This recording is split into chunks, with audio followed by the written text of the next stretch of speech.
Cadets, the project has finally came together. What a project has been. Let's discuss what we put in this machine, what's original. The machine came from near Toledo, Ohio. It was in really rough shape, from the wiring harness to the frame, to the fenders, to the sheet metal. Now, one thing I'm very positive about is the hood we were able to save. It's not the most perfect hood, but I didn't have any more diesel hoods, and I wanted to keep it as natural as possible to give it the original look. We put different side panels on it, different grill housing, of course put the emblem back on. I repainted the emblem, put a different grill in it, because the other grill had a couple breaks in it. The dash was in devastating shape. Right here, in this area, I was able to buff out the inside. I didn't change the decals on the inside of the hood. I left them as original as possible, even though that they had the score marks from the battery right there. But I wanted to be as original as possible. I painted it in certain areas, put the air cleaner on it, and I also put this heavy-duty battery in it. I put a Deca battery in it because they told me it was pushing 450 cold cranking amps. And when we drive it out at the end of this video, you'll see why I'm very happy with this battery. Now, the good news is I did not have to replace the wiring harness. I was able to fix it. It came out very good. I zip tied it in, and it looks just like original, and it's in excellent shape. I did change the dash, and I did put a gas dash in it. I drilled a hole in the center, and I put this temperature gauge in there. These are all the original gauges except this Cub Cadet one for the hour meter. Now, I'm about 13 hours off compared to the original the gauge because it was cracked in the back.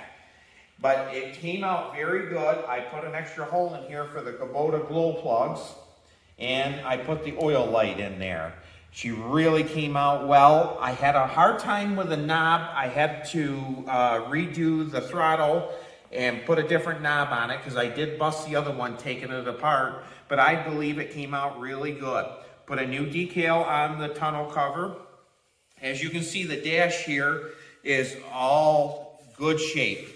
It does have its wear marks in it, but I wasn't going for perfect. I was going for the original type look. The seats are the original one, plus the holder for the seat. The fuel tank is original. I end up putting brand new bolts all the way around it because I want them to be really nice and shiny. I had to replace the spring. I left the original decal on the set of fenders that I exchanged it with. These lights are not from the original 782, but I wanted to make sure everything was just perfect. There was no cracks in them or anything of that nature. Of course, we changed the transmission.